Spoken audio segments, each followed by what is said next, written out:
우리가 주님이 일하시는 방법을 알아야 됩니다. 모르면 나 싫어하시는 거 아닌가, 뭐 이렇게 생각합니다. 그래서 지식이 중요합니다. 하나님이 보여서 도우시는 것을 기적이라고 하고, 하나님이 숨어 계셔서 도우시는 것을 섭리라고 하죠. 오늘 이 사도행전의 이야기를 통하여서 하나님이 어떻게 일하시는지를 우리가 알 수 있다고 생각합니다. 그 지식을 얻어서 주님과 쓸데없는 오해 가운데 있지 않고 하나님이 이렇게 일하시는구나, 그것을 깨닫고 주님과 함께 신나게 걸어가는 믿음의 귀한 자녀들 되기 바랍니다. 첫 번째는 숨어서 도와주시는 하나님이라는 겁니다. 오늘 11절 한번 보시면, 우리가 드로아에서 배로 떠나 이튿날 네아폴리로 가고, 이게 이틀 만에 간 거잖아요. 네아폴리로. 근데 이게 짧은 거리가 아닙니다. 네아폴리까지 200km인데 보통 그 당시에 걸리는 시간이 5일입니다. 5일. 3차 전도 여행도 이 길로 갔었는데 그때 이제 5일 정도 걸렸죠. 그러나 이번에는 이틀 만에 갔다라는 겁니다. 이거 무슨 뜻입니까? 이거 기적적으로 도우셨다, 그 얘기죠. 여기 보니까 11절에 직행하여, 이게 황급히 갔다라는 의미입니다. 경유하지 않고 뭐 이런 뜻이라기보다 바울이 급할 일은 없죠. 누가 급한 거예요 지금? 하나님이 급하신 거죠. 하나님이. 왜냐? 이게 사도 바울이 직함을 뭘로 줬습니까? 하나님이 이방인의 사도로 부르셨잖아요. 그런데 자꾸 이제 비두니아로 가려고 한단 말이죠. 비두니아는 뭐냐? 유대인이 많은 곳입니다. 그러니까 가도 낯설지 않은 곳. 이방인의 사도로 세운 요놈이 자꾸 비두니아, 유대인이 많은 쪽으로, 자기들 친척 동족들이 많은 쪽으로 가려고 하니까 그냥 배 타고 빨리 가라, 내가 원하는 곳은 따로 있다, 이틀 만에 보내시죠. 하나님의 마음을 알 수 있는 겁니다. 여러분, 자녀를 잃어버렸을 때 부모의 마음 어떠겠어요? 얼마나 급합니까? 거기서 뭐 어떤 사람이 와갖고 너무 배고픈데 밥 먹고 내일 찾으시죠. 뭐 그런 얘기를 할 수 있을지 몰라도 부모는 밥 먹을 시간이 어디 있습니까? 빨리 찾읍시다, 지금 급합니다, 이런 얘기 하지 않겠어요? 근데 주변은 오히려 침착하죠. 사실 둘 다 이제 어떻게 보면 필요한 마음인데, 차분한 상태에서 찾고 또 급한 마음을 가지고 찾고, 둘 다 필요한 마음이긴 한데, 여기서 마음은 뭐냐? 영혼들을 급하게 애타게 찾으시는 하나님의 마음을 볼 수 있다는 거예요. 에스겔서 18장 23절 보니까, 내가 어찌 악인이 죽는 것을 조금인들 기뻐하랴. 그가 돌이켜 그 길에서 떠나 사는 것을 어찌 기뻐하지 아니하겠느냐. 하나님의 급한 마음을 볼 수 있죠. 악인이 돌아오는 거 내가 왜 그거 싫어하겠니? 그 얘기입니다. 요나서 4장 10절에서 11절 보니까, 야훼께서 이르시되 내가 수고도 아니하였고 재배도 아니하였고 하룻밤에 났다가 하룻밤에 말라버리니 박넝쿨을 아꼈거든. 하물며 이 큰 성읍 니느웨에는 좌우를 분별하지 못하는 자가 12만 명이요 가축도 많이 있나니 내가 어찌 아끼지 아니하겠느냐 하시니라.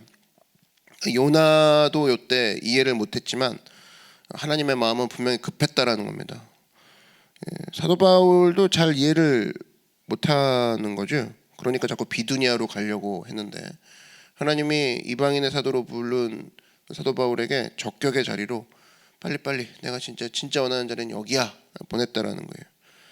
그래서 여러분, 사도 바울에게 동역자를 붙여주시죠. 홀로 가지 않게 합니다. 16장 초반부에 보면 바울이 디모데라는 제자가 있으니 그 디모데라는 제자를 붙여주시는 하나님을 볼 수가 있습니다.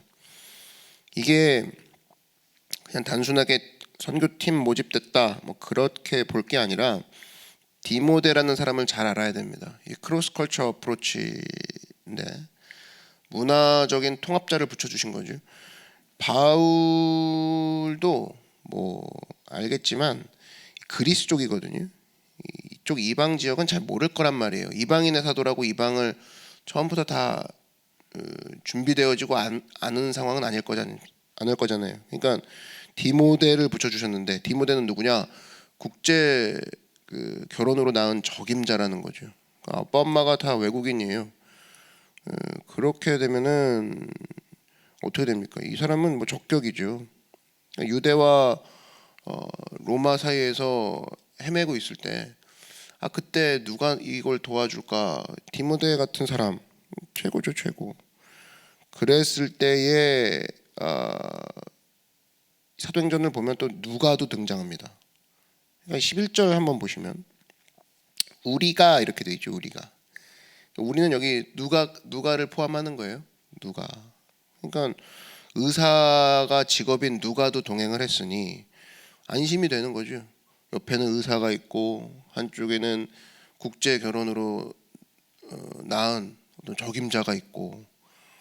그러니까 하나님께서는 그냥 보내지 않았다는 겁니다. 바울을 숨어서 도우셨는데 의사인 누가를 딱 붙이고 어떤 병 걸릴지 모르니까 외국에 나가는 거니까. 그러나 또 동시에 기술도 할 수 있는 능력이 있죠. 또 이 디모데 외국어도 잘하고 문화도 잘 알고. 여러분 우리가 항상 보면 하나님이 나를 아무 대책 없이 밀어넣으신다 이렇게 생각하는 사람도 있을 줄 모르는데 인간 생활에서도 그러지 않습니다. 청소를 시키려면 도구를 주죠. 조그만 데 청소하려면 빗자루 주고 물티슈 주고. 근데 막 큰 데 청소한다 그러면은 큰 거기에 맞는 진공청소기 갖다 주고 좀 사람 붙여주고. 도구가 다 다르죠. 군인이 뭐 총 사는 거 봤습니까? 다 주죠. 공군 간다고 뭐 비행기 사서 가야 되나요? 아니 다 준단 말이에요. 마찬가지예요. 하나님이 우리에게 일 시키신다고 그러면 안 줄 리가 없다라는 겁니다. 사람을 붙여주시던 환경을 열어주시던 아니면 사람도 안 붙여주고 환경도 없으면 내게 능력을 주시던 다 방법을 주신다는 거예요. 이게 숨어서 도우시는 방법이라는 겁니다. 그래서 여러분 묘하게 도우시는 하나님, 그 하나님을 발견하시기 바랍니다. 묘하게 지금도 돕고 계시다는 거예요. 그랬을 때 야, 요거 하나님이 하시는 일이구나. 그리고 그 가운데 희망을 가지고 주님이 어떻게 일하실까 설레임으로 하루하루를 주님 주신 사명을 감당하는 믿음의 귀한 자녀들 되길 주의 이름으로 축원합니다. 묘하게 숨어서 도우시는 하나님이라는 거예요. 두 번째는 작은 일부터 시키시는 하나님이라는 겁니다. 오늘 12절을 한번 보시면 거기서 빌립보에 이르니 이는 마게도냐 지방의 첫 성이요 또 로마의 식민지라 이 성에서 수의를 유하다가. 마게도냐의 첫 성이다. 이게 첫 번째 도착했다 그 의미가 아닙니다. 여기 내륙이거든요. 그러니까 항구여야 되지 않습니까? 내륙을 묘사하기를 마게도냐의 첫 성이다 그거예요. 첫 성이란 뜻은 큰 성이란 뜻입니다. 큰 성, 제일 첫째 가는 성 그런 뜻이에요. 그게 빌립보라는 겁니다. 빌립보가 작은 도시로 생각하면 안 되죠. 이게 사실은 황제의 직하십니다. 빌립보가 그 빌립이 필립이란 뜻인데 알렉산더 아버지 이름이 필립 2세예요. 그러니까 알렉산더 그 대왕의 아버지 이름을 갖다 붙인 거죠. 빌립보. 그래서 이 그리스 도시로 쭉 가다가 나중에 옥타비아누스가 여기를 점령합니다. 전략적 요충지라고 생각을 했기 때문에. 어느 정도 전략적 요충지냐? 요 지방만 넘으면 바로 로마로 그대로 진격하면 로마예요. 바로 로마로 내려가는 길이 빌립보거든요. 그러니까 페르시아 같은 경우가 빌립보를 딱 점령하는 것을 마지막 보루로 삼았고 모든 길은 로마로 통한다. 그게 이제 빌립보를 가지고 얘기하는 거예요. 여긴 뭐 금광도 있고, 그러니까 뭐 대단한 도시인 거죠. 직진하면 바로 로마고 금광도 있고. 그러다 보니까 로마 군인들이 나중에 이 지역이 너무 마음에 드는 거예요. 그래가지고 안 되겠다. 이거 작은 로마로 만들어야겠다. 거의 로마나 다름이 없네. 법률도 있고 문화도 발달하고. 그래서 빌립보라는 이름을 딱 붙인 다음에 거기 닉네임이 하나 더 붙는데 그게 이제 리틀 로마라는 거예요. 리틀 로마. 그래서 우리가 보통 영국 사람은 요크 지방에 산다고 그러죠. 근데 그 사람들이 신대륙 발견했을 때 뉴요크 그래서 뉴욕 된 거고. 햄프셔도 있죠 영국에. 근데 미국으로 오면 뉴햄프셔 앞에 뉴가 붙는 것처럼. 그거 본 단계 빌립보가 뉴 로마예요. 그 정도로 이 도시가 첫성이라는 타이틀에 어울렸다고. 여기서 뭐냐면 이 사도 바울의 사실은 마지막 목표가 뭡니까? 로마죠, 로마. 근데 오늘 사도 바울이 로마도 가야 하리라 뭐 이런 고백을 매번 하는데, 세계 수도 로마로 먼저 가기 전에 하나님은 지금 리틀 로마인 빌립보를 먼저 경험하게 하시는 걸 볼 수 있다는 거예요. 빌립보, 요 작은 로마라고 칭하는 여기서 사역을 성공하면 로마도 성공하겠죠.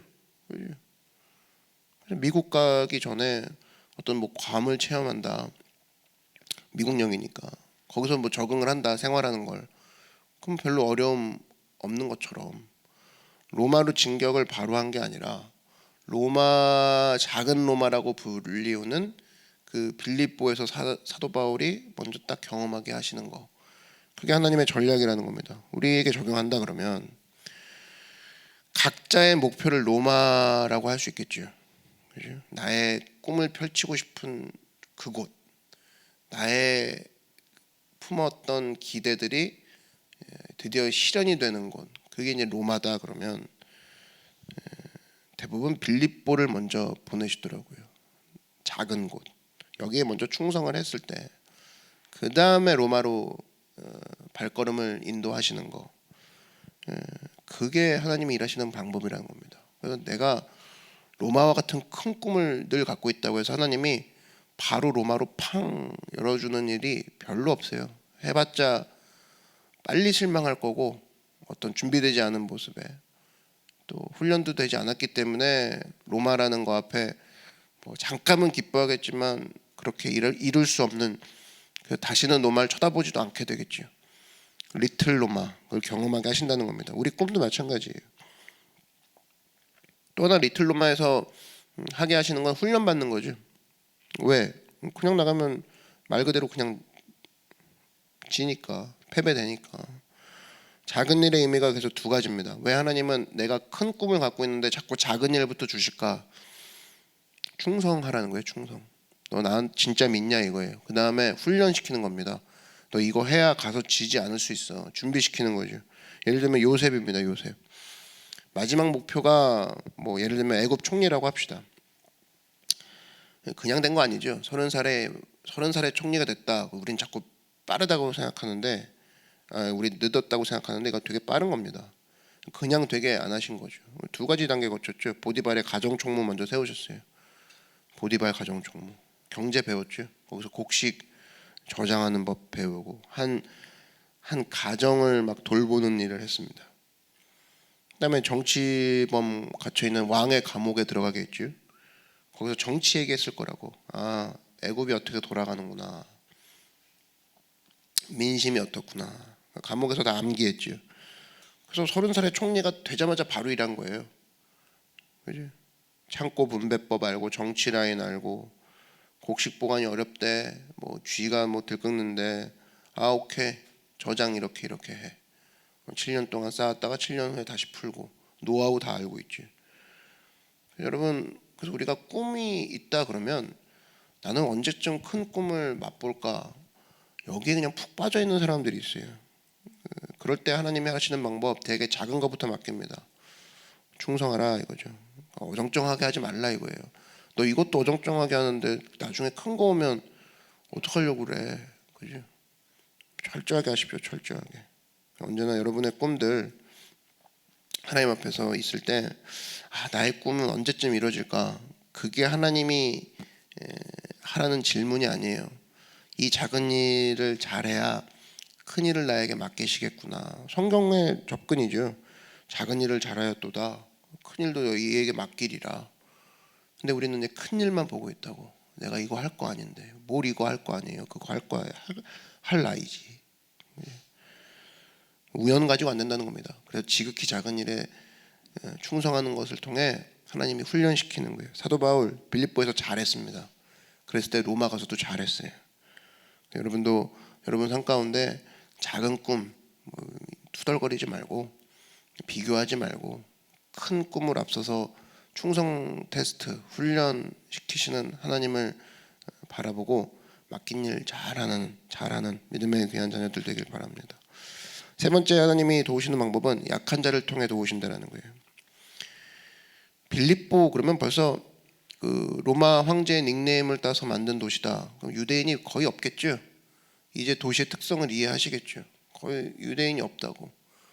유대인의 특징은 10명만 모이면 그 회당에서 예배를 드릴 수가 있는데 회당을 짓고, 이 빌립보는 로마인 빼고는 그 추방해 버립니다. 남자들은 들어오기 힘들어요. 여자나 좀 들어와 있지. 회당도 없다 얘기고, 남자들도 들어올 수 없다 그 얘기가 굉장히 제한적인 도시입니다. 그러니까 이제 보니까 강가에서 13절에 보니까 다 나와 있죠. 안식일에 우리가 기도할 곳이 있을까요? 없다 그거예요.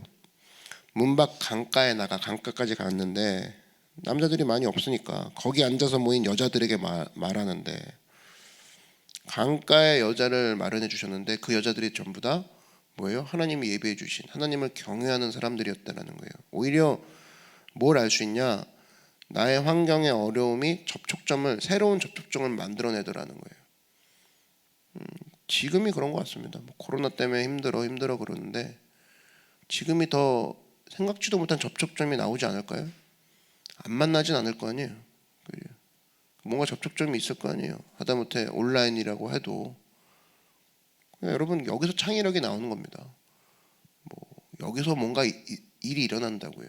어렵다고 힘들어할 게 아니라 사도 바울에게 일하셨던 하나님과 같이 어떤 제약적인 상황에서 생각지도 못한 방법이 나온다니까요.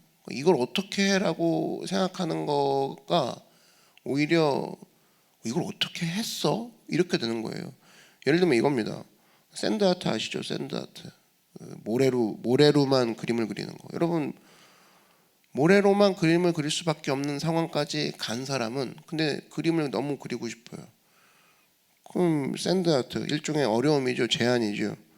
그 한 종류의 모래로 여러 가지 그림을 표현하죠. 난타도 마찬가지겠죠. 북밖에 없어. 북으로 뭘 해?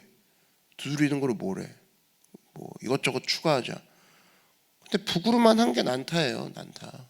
북으로만 한 게. 그럼 말하지 말고 공연해보자. 말하지 않고 어떻게 공연해? 아니, 해보자니까. 그게 무언극이에요. 그게 또 어떤 데는 파워가 있죠. 운동경기도 마찬가지입니다. 축구, 야, 손 쓰지 말고 공을 움직여보자. 그렇게 된 거 아니에요? 발로만 어떻게 할 수 있을까? 머리까지는 인정해줄게. 헤딩 기술 연마하고. 창의성이 거기서 나오는 거죠. 하나님도 마찬가지입니다. 상황이 어려운 곳에 바울을 넣는 이유는, 야, 네 속에 있는 창의성 좀 내가 써볼 거야. 네 속에 있는 그 크리에이티브한 거를 내가 기름 부어주겠다. 거기서 이제 생각지도 못한 힘이 나오는 거거든요. 당시에 가장 밑바닥에 있는 사람들 만나게 하는 거거든요. 지금 빌립보에서. 교회도 마찬가지입니다. 중산층, 뭔가 안락함에 빠져 있는 사람들에게 이제 맞춘다. 그러면 이제 몇 년 안에 침체됩니다. 이렇게 예산 쓰는 거 보고 늙은 교회 특징을 보면 이렇게 새로운 청년들을 위해 금요일 날 예배합니다. 좀 장비들이 필요합니다. 있는 거 써. 그냥 기도가 최고지. 청년들이 참 오겠습니다. 왜 어디에 맞춘 거예요? 중산층에 맞춘 거죠. 그럼 이런 거는 야성을 잃어버리는 거죠. 아, 그래? 청년들이 또 그런 거를 또 원하지, 그죠? 그러면 금요일 날은 청년들이 한번 마음껏 예배하라고. 교회가 얼마든지 예산이 있고 얼마든지 거기에 대해 기도하는 사람들이 있다 그러면 저는 깜짝 놀랐어요. 겉으로 봤을 때는 좀 이 교회 되게 오래돼서 움직일까 하는데 그 안에 그 움직이는 모습들을 보니까 중산층에 안 맞춰 있더라고. 난 그 재밌는 이야기 들었는데 어떤 드러머 이야기. 어떤 드러머가 그 글이 올라왔더라고. 그래서 고민이에요. 무슨 고민이냐? 그랬더니 자기가 드럼을 치는데 자기도 미안하대. 앞에 예배드리는 장로님들이나 할머니 할아버지들 권사님들이 들어올 때 어쨌든 참으시는 것 같은데 자기도 잘 살치는데 귀를 막으시는 거 볼 때 가슴이 아팠다는 거야. 그래갖고 이제 결국에는 이 얘기를 교회 장로님들이랑 얘기를 하게 됐대요. 장로님들이 해서 이거 어떻게 바꿔야 되지 않을까.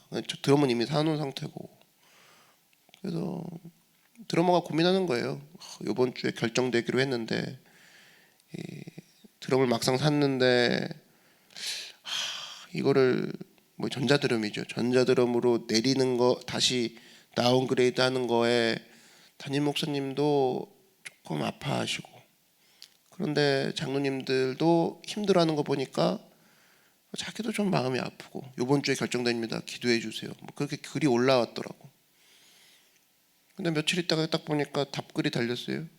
할렐루야래요. 뭐냐 그랬더니 담임 목사님이 전화 왔다는 거예요. 장로님들이랑 얘기를 해가지고 그 드럼을 다운그레이드 하지 않고 새롭게 그 부스를 만들어서, 부스도 거의 드럼 한 대 값이거든요. 거기서 예쁘게 다시 한번 그 방음을 처리해서 드럼도 살리고 그다음에 예배드리는 사람도 편하게 만들기로 결정했다고 담임 목사님이 직접 전화했다라는 거예요. 자기는 여기에 막 너무 기뻐하고 드러머 난리 났다고. 또 노래된 교회거든요. 나 이걸 보면서 이게 어쨌든 밑바닥 중산층에 맞춰져 있는 교회가 아니라 청년들이 어떻게 하면 예배할까, 청년들이 어떻게 하면 이 시대를 뛰게 만들까, 이곳을 향해 막 나아가는, 변방을 향해 나아가는 교회구나. 얘기는 좀 익히 들었지만 진짜 거기서 발휘가 되더라고. 여러분 삶 가운데 어려움도 마찬가지입니다. 원망하지 말아야 돼요. 어떤 훈련이 필요하냐면 남들이 안 가는 거, 그리고 남들이 안 해보는 거, 여기를 향해 눈이 자꾸 떼어져야지. 그냥 편하게 해. 그냥 뭘 그렇게 특이한 걸 하려고 그래. 이런 모습이 있다 그러면 무슨 시대를 이끌어갑니까? 절대 그럴 수 없다는 거예요. 사실사철 나무가 열매를 내는 곳에서는 문명이 발달 안 하죠. 발달 안 해요. 옷도 안 입고 다니죠. 어려움이 없습니다. 어려움이 문명을 만드는 거거든요. 우리나라 보십시오. 우리나라가 그래도 문명이 빠르게 발전하는 이유는 봄, 여름, 가을, 겨울이 4계절이 바뀌는 거예요. 불안한 거예요. 4계절이 계속 뭐 준비해 놓으면 여름은 다시 준비해야 되고, 여름 준비해 놓으면 겨울 어떻게 할까? 그죠? 근데 그것 때문에 문명이 발달되는 거예요. 안주하지 않는 거에서. 하나님도 마찬가지입니다. 젊었을 땐 무조건 우리가 어려움을 겪는 이유는 뭐냐면 축복이에요. 창의력을 기르게 하시는 거거든요. 밑바닥 가서 맨 땅에 헤딩하라는 거예요. 헤딩하라. 그래서 여러분 우리 삶 가운데 진짜 중요한 건, 어려움 가운데 나를 이끄시는 주님은 나를 귀하게 여기시고 나를 통해서 어려움 가운데서도 창의력을 통해 기름 부으시고 그곳에서 새로운 길을 발견하게 하시는구나. 또 새로운 방법을 통해 많은 사람들을 주께로 이끌게 하시는구나. 하나님이 크리에이티브한 기름 부으시는 이유가 바로 그거라는 겁니다. 오늘 말씀을 정리합니다. 우리는 너무 스스로 약하다고 생각해갖고 아무것도 못할 때가 있어요. 그러지 않아요. 하나님께서 함께 하시면, 도우시면 우리는 더 쓰임 받을 수 있다는 겁니다. 이유가 뭐냐? 고린도전서 1장 29절에 보니까 이는 아무 육체도 하나님 앞에서 자랑하지 못하게 하려 하심이라. 여기서 알 수 있는 한 가지입니다. 자꾸 자랑하려고 하죠. 주님 저 뭐 있어요, 이만큼 있어요, 아니라는 거예요. 그런 사람 하나님 쓸 가능성이 거의 없고, 하나님 저 없습니다, 그리고 저 자꾸 막힙니다, 그리고 저 자꾸 좁아져요, 그런 사람을 하나님이 쓰실 가능성이 많다는 겁니다. 하나님이 도우시는 하나님이시기 때문에 그렇다는 거죠. 여러분 우리 다 약하죠? 걱정 마십시오. 하나님이 당신과 함께 하신다라는 거예요. 믿으십니까? 하나님이 사용하신다라는 겁니다. 자, 오늘 기도하실 때 3가지 살펴봤습니다. 숨어서 도우신 하나님, 섭리죠. 그 섭리 붙들게 하시고, 리틀 로마로 보내신 하나님, 그지? 하나님 작은 일에 훈련 받기 원합니다. 작은 일부터 잘하기 원합니다. 오늘 맡겨진 작은 일 잘하십시오. 세 번째, 약한 자를 쓰십니다. 약한 자. 그래서 더 낮은 곳에 있는 사람을 향해 나가게 하시고, 하나님 내가 그 어려움을 향해 창의성을 주님 앞에 올려드립니다. 기름 부어 주십시오. 자꾸 안주하려고 하는 나의 모습, 하나님 앞에 정말 쓰임 받기 원하는 사람으로 서 있기 원합니다. 하나님 나를 붙잡아 주시옵소서. 그 기도가 오늘 드려지는 이 아침이 되기를 원합니다. 우리 주님의 이름 한번 부르고 다 같이 나를 써달라고, 나를 주님의 도구로 불러달라고 주님의 이름 한번 부르고 다 같이 간구하겠습니다. 주여, 살아있는 감사합니다.